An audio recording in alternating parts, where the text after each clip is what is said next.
If you want to know how to publish on Base44, you're in the right place. In this quick tutorial, I'm going to walk you through the exact steps to publish your project so it goes live properly. This is super useful if you've already finished building your app or site and now you want to make it available for others to see. If this video helps, make sure to hit the like button and subscribe for more simple software tutorials like this.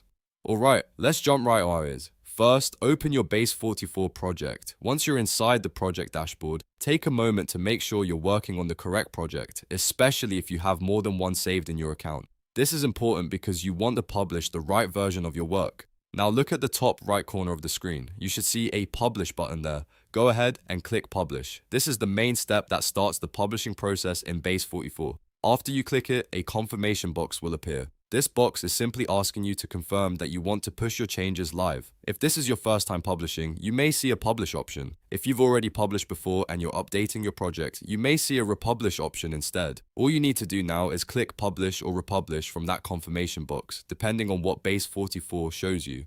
Once you do that, Base44 will begin publishing your project and applying the latest changes. After a few moments, your project should be live and ready to view. At this point, it's a good idea to double check everything to make sure the published version looks the way you expected. If something doesn't seem right, you can always go back into the project, make your edits, and publish again. And that's how to publish on Base44. It's a very quick process once you know where the button is, and now you can confidently get your project online whenever you're ready. If this tutorial helped you out, please give it a like, subscribe for more Base44 guides, and I'll see you in the next video.